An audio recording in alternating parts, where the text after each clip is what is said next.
Welcome to a new edition of the Neon Jazz interview series with French-born New York City saxophonist Stéphane Spira. He talked at length about his latest 2018 CD, New Playground, and his beginnings in France and what lured him into the music. And he talked about the creation of art, being in New York City, and so much more. So please get to know him and dig this interview, my friends. Thank you for taking a minute out. It's a pleasure to speak with you. Okay, well, pleasure is definitely mutual. I mean, I really appreciate it. It means a lot to me to have support like this, to support my music. Right on. So let's dive right in here and talk about your latest album, New Playground. And I want to know, it's a great album. I want to know from you, what was your kind of artistic vision with this release, and how do you feel about it? I mean, maybe to explain my vision, I could take maybe a little perspective. I don't even like for this one. I mean, the fact that it is a bit autobiographic is a little bit the way I build my projects. So, I mean, I always like to say, I hope. Of course, what I'm saying by this, I mean, I'm not talking about. I hope it doesn't. It's not perceived as a narcissistic process. What I'm trying to say here is that usually, like, I like to take the example, about 10 years ago, I released Spira Bassi, which was a duo, a soprano with a great Italian piano player. His name is Giovanni Mirabassi. And we did a duo after my father passed away. So, of course, it's not about talking about me, but what I'm trying here to say here is that usually when I build a recording, I like to, I see a recording probably, I mean, I love to watch movies, I mean, and it's like, I like to approach in a certain way a recording like a movie. I really like to tell a story from the first track to the last track. So like 10 years ago when I did Spira Bassi, after my father passed away, I felt the urge to do this recording. So it was of course it was my way of grieving and trying to go through this essential step in my life. It's an essential process. But of course it was not to talk about me or what I was going through, but more try to express the feelings that I guess we all have at one point in our life when we lose someone close. So in the same way, back to this one, which is, I guess it transpires in the music. It's kind of a joyful album because it is about finding love and having a son. So of course that's why the album is dedicated to my son. Talk about is not the right term, but I try to express those feelings, like when you become a father, or when you or a mother, when you become a parent, or when it's like, of course, your life changes totally. I mean, it's just a totally different life, and of course it's in a way it sounds very dull in a way, but there is this affirmation of life and joy, and it's like despite the troubled times we live in right now, it's actually pretty amazing with my son that I find reasons, or I found myself being joyful and optimistic in certain ways. So this is basically the feeling that drives, let's say, the writing of this album. And I guess I could also say that then my process is it's been the way I've been building my writing since my first album is definitely one of the key elements, I guess, in my writing would be melody. So I mean, it's to explain that in maybe in a simplistic way. I must say I enjoy writing simple melody. What I mean by simple melody is like melody that people can remember, but then I like to use complex harmony to support that. Not complex just in just for the pleasure or the process to make complex harmony, but I like to serve a simple melody with well, I mean, it sounds a bit presumptuous, but let's say I try to with my knowledge to find like interesting harmony that allows, like, I would say, like a reading with different layers of reading. You can appreciate the album hopefully when you listen to it, because it's accessible, and I mean this is very important to me, because I'm definitely playing and writing music for the people, not I mean, of course, when I get compliments or when I get appreciation, good from other musicians or from fellow musicians, or even let's use the word critics, or I mean, it's of course, it's all, you know, it's nice to feel that your work can be appreciated in the music, in the professional music world. But it's definitely, I want the people to, I mean, too often I think that even if I can myself as a musician enjoy that kind of music, I mean, I have the feeling sometimes it can be very intellectual or intellectualized. I don't know. Sorry about my Franglish. I try to find the right words here with the jazz, and I believe it's a music that should be really how you say that for that. It shouldn't have like a degree to understand, to listen to jazz. Let's put it this way. And I think in the end, it's my role models are not necessarily. That's why, actually, in a way, my role models are not necessarily, or my inspirations are not necessarily jazz musicians. I mean, they can. I mean, if we look at the jazz world, I love Shirley Horn. I mean, I feel in a way that I'm much more influenced by singers, because I believe the saxophone is a voice which I think is even more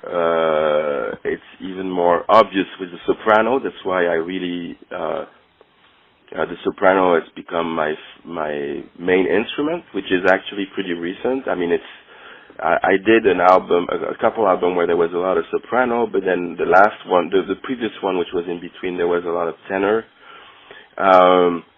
But actually, I guess the title says a lot on many levels. But it's definitely the soprano where I feel like I'm expressing myself in the more natural way. Meaning natural, I mean by that not necessarily cerebral. It's like I don't really think when I play the soprano, or because maybe there are much less, in a way, I mean, there on the tenor saxophone there are so many impressive giants, of course, in the story of jazz, and even now, I have the feeling it's very difficult when you play tenor to get rid of this technical challenge that every musician puts on himself. Even, I don't know, it's like it's become, the tenor seems to me more and more like an instrument that's here to say, look what I can do with this thing. And I mean, my approach, I mean, in a way, but don't take this the wrong way, I'm not trying to be pretentious or saying that, you know, I'm not trying to put myself above other musicians in any way.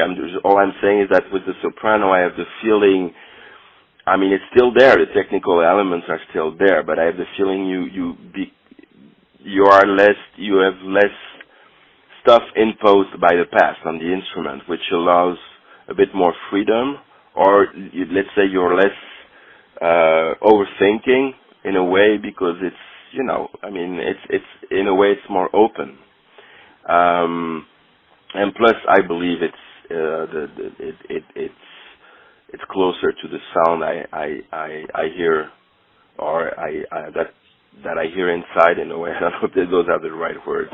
I have a closer connection, but mostly because what I write is I really work towards melody. For me is so important, and I believe the soprano, because the way it's in a higher register, and it kind of, you can really express a melody with a lot of things happening under harmonically, rhythmically, while and not being like in kind of it never feels like it's overcrowded in a way, because you're really like in a register that allows many things to happen at the same time in a very not easy, but free way. And I want to go to the beginning of your life and ask you about growing up in France and how you got involved in music. Yeah, I guess it's a bit like of a old school process. I mean, I guess the way I learned the instrument and learned and how jazz became the music I wanted to dedicate my life to. It's really, I guess, more like an old-fashioned way. I mean, probably because I was totally not. I'm not coming from a family of musicians to start with. My mother, my parents divorced. I was like very young. I was 4 years old or something. So basically, my mother raised me, and she was not. I mean, we had a few records at home, but like nothing. A couple of Mozart maybe, and strangely, I mean, since I guess even probably since I was 4 years old, I guess because the atmosphere, the divorce didn't come out of nowhere. So I guess I was kind of making a bubble with music. I was drawn to music in at a very early stage in my life. And I was listening to a lot of music, but as a kid and not coming from, let's say, music passion, music wasn't a passion really.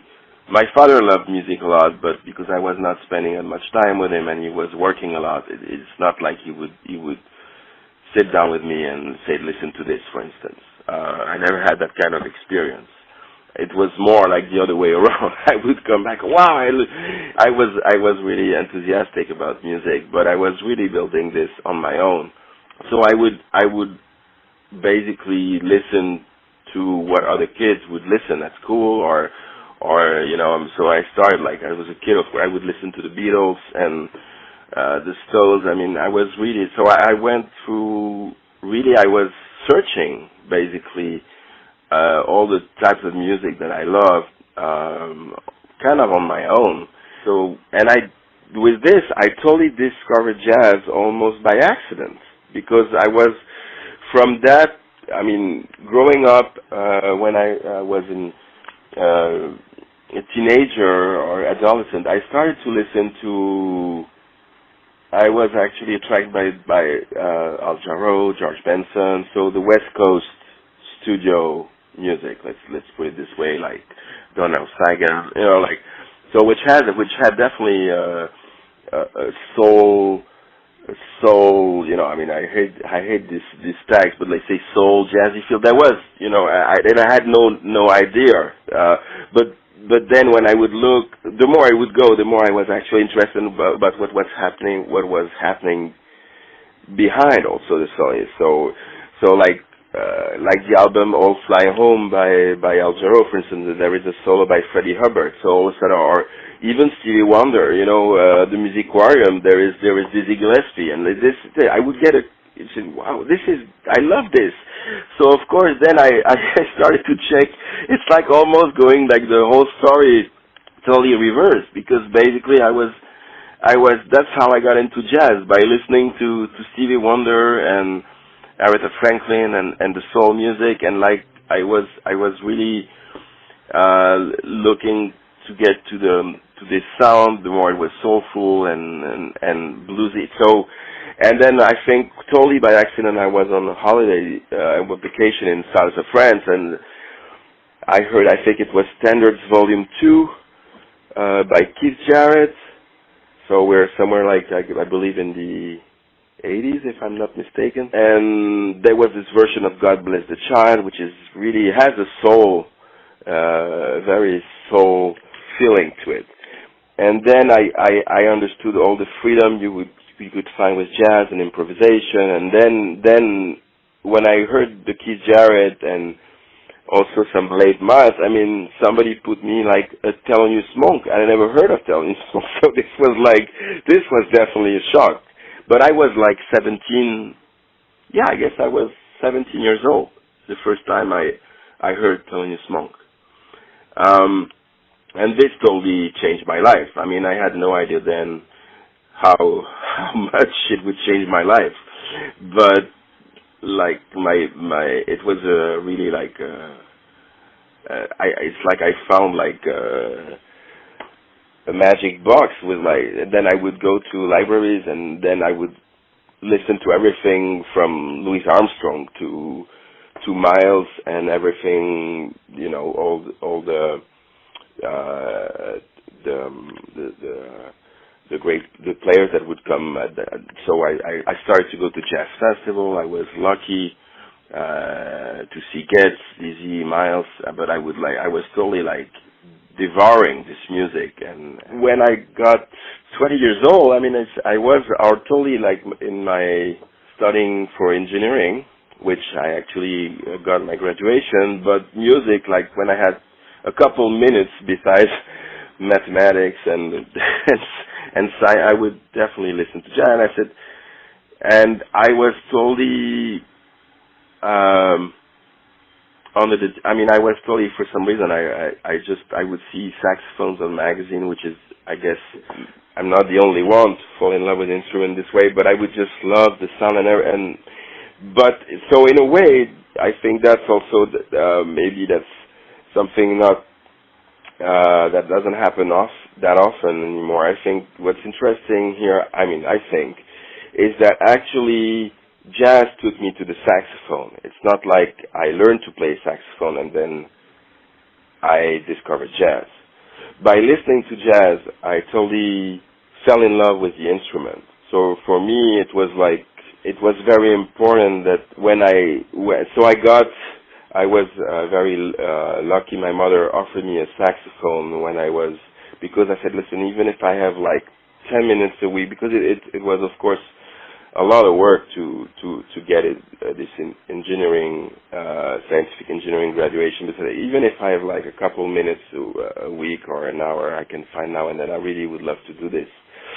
And of course, I had no idea that it would become really like my life, that my passion would become, which is, I feel very blessed actually that I could change my life for music. But that came like about 10 years later when I took that decision. But that's how it all started. So yeah, to make a long story short, I started listening to rock when I was really kid, and then went to more like West Coast soul things, like, you know, Al Jarreau, Benson, and in a very special way that took me to jazz. But I do want to get to kind of ask you, up to this point in your career, you've had a lot that's happened. You've got a new album coming out. You've been trained by some excellent musicians, and you seem like you've had a pretty full music life. Are you happy? I'll be perfectly honest with you. I wish, but I mean, I'm not. I'm sure I'm not the only one who has this frustration. But I would love to play more. But the thing is, like you said, so a lot of stuff happened in my life. Yeah, I always hope that the next album will also generate a bit more. Interest. I'm not saying that there is no interest in my music. I mean, I don't want you to think, I don't want to sound like I'm, not happy, because this album clearly shows I am. I'm doing the music I love. I do my own music. I do it the way I want. I'm lucky enough that I can produce it. So I managed to produce it. So I can totally what I do is me, and if nobody puts me pressure on doing music I wouldn't want to do. So that's, I think, just that is like, is huge. I mean, if you think even Orson Welles, I mean, some people would would like tell that it would do the final cut and decide that this work would be released in another way that he meant. So I mean, just for that, I mean, I feel that I have a lot of chance. But what I miss is probably playing more, and it's not easy, because when you do your own music and you try to, and you, of course, and I guess also what makes it, there are two sides. My journey through music is interesting, but in a way it also makes me a little bit, I didn't go to music school, so I don't necessarily have I don't know if I should put it this way, a lot of connections necessarily. I don't know. It's like when you learn jazz in a school, I mean, you learn also the trade, the work. You get noticed at early stage, because of course, well, I mean, I guess a lot of professionals want to see what's going on every year coming out of Juilliard or other schools. So for me, it's a challenge on many levels. That being said, I guess the best thing I can do is being truthful to who I am and keep on doing what I do, which is trying to express myself through music with honesty and not trying to sound like someone else. Although I'm sure, of course, you get inevitably compared. That's normal. But I really try to be truthful to myself and do my music. And I guess, yes, if I would have a wish, is that it would draw maybe a bit more attention, so I would get more gigs. Let's put it this way. It's a bit rough, but if there is one thing I miss, yeah, it's chances to perform my music a bit more. You've covered a lot of ground. That it's good how you kind of cascaded through your stories and hit so many points that I was going to ask you. I feel like I got a really good, well-rounded view of this album, about you, how you feel as a musician. So thank you for taking some time out today to talk to me about your life. Thank you for the music. I really appreciate it. Thank you. I mean, I really like, well, I mean, I guess in the light of what I just explained, I mean, it really means a lot to me, because it's, sometimes you write your music and you produce it, or you kind of do everything on your own. So to actually, having just, I mean, people like you just saying, "Oh, we love you," that means a lot to me. It means a lot, because then you know that some people, I mean, you reach out to people, and that's, after all, whatever is the medium, I believe that's the purpose. I mean, whether you paint or read or write or act, I think that's what's important. You don't want necessarily to, get like thousands of people say, but just, it's what I think is important is like to touch some people. That's what you want to, that's what I guess as an art. I mean, for me, that's the purpose of an artist. And actually, I think also, if I may add, we were talking about how I perceive my music. Also, what I think, because like I'm in New York and there is so much music at such a high level, and one thing, when I was saying my role models are not necessarily in the jazz, I meant I got sidetracked, but I did that myself. But I talked about Shirley Horn, I mean Miles, but I also love, like, when I could also mention Barbara, a French singer, or Jacques Brel, because when they talk, I mean, for me, they talk as artists. They don't talk as instrumentalist or talk about what they really talk about, trying to express something they feel, and hopefully, which I was a bit explaining before, hopefully what you express resonates with others people experience through life. So I think also one of the key elements for me, that's why I make a distinction, but I don't want to sound pretentious, but between like being an artist or trying to do your own music or your own painting and being a good player, I think, is to try to express something that that's in the present, that corresponds to what's happening today, how you feel today. I mean, and it doesn't mean that you believe I play jazz, but I think I just try, and I'm not trying to revolutionize, it's not what I'm talking about, but I really try to be sincere with what I feel today in the world as it is today, which of course doesn't keep me from having tears when I listen to Ella and Lewis, for instance, you know, singing Autumn in New York. But I think also it's important to realize that this New York is gone. I mean, it's hard, but it's the truth. I mean, it's and at the same time there is all this heritage in New York which is what got me here. It's still a dream to come here because you can actually feel the story of jazz in this town the same way, I guess, you could feel the history of, I don't know, why not, like, high-level cooking or, you know, when you go to Paris or to France or or wine. It's like there is a cultural thing that's very strong in New York with this music that, of course, I love so much.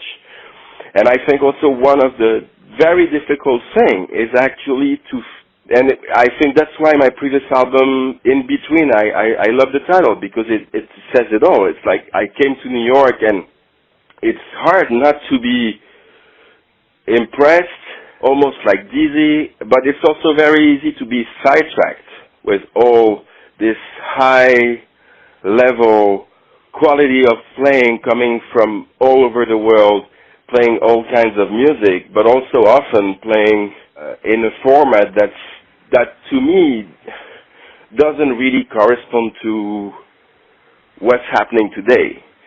So but there is a respect, and I mean, it doesn't mean it shouldn't be done, but for me, it's very difficult, and I think that's the step that I made from the last album is to still be in that, and I believe it still has, in a way, let's call it the New York sound with the rhythm section and the sound. I think it's definitely New York, but I think what was important to me is to, okay, this is where I am and it's great, and there is all this energy and all this high level playing in all different styles, but for me the purpose of all this is to express what you feel.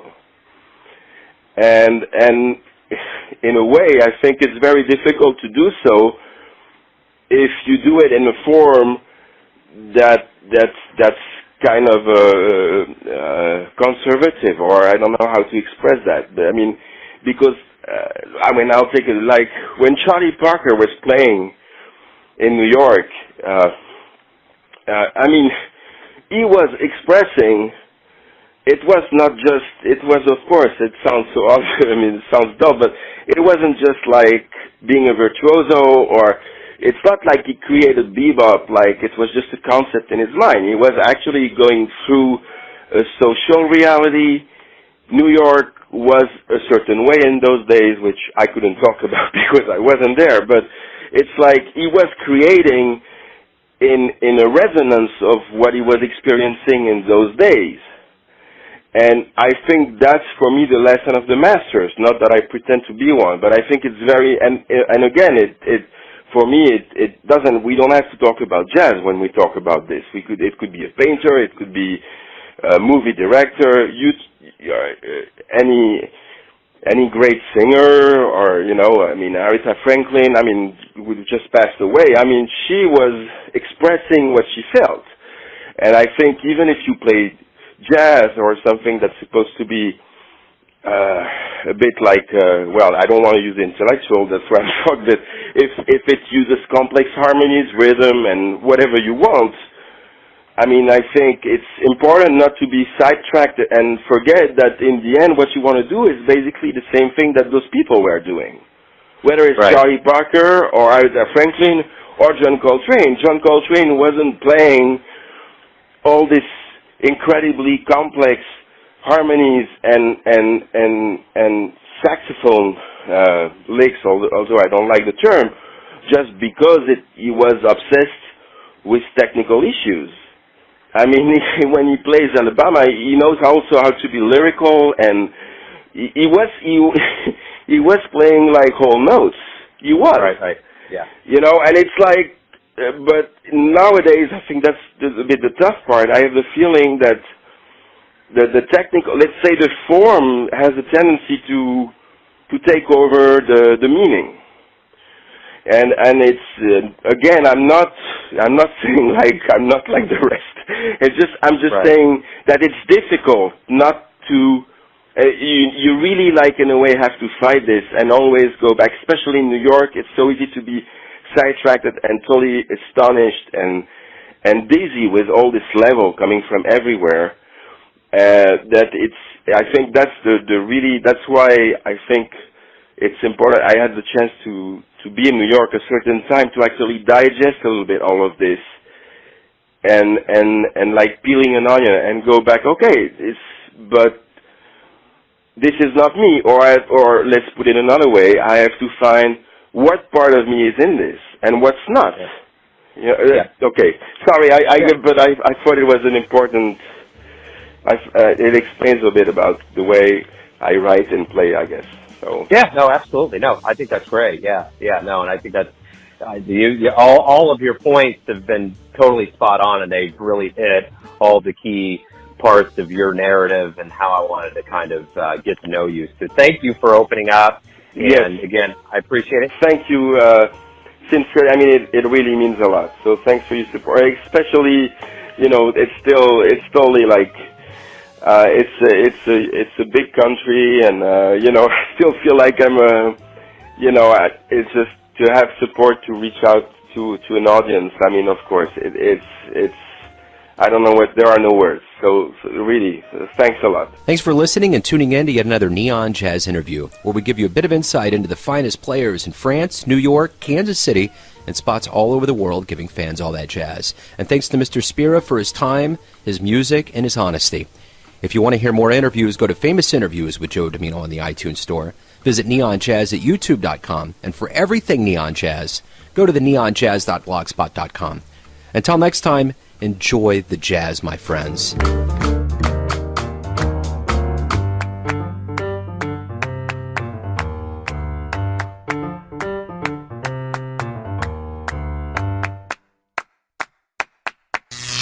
Neon Jazz.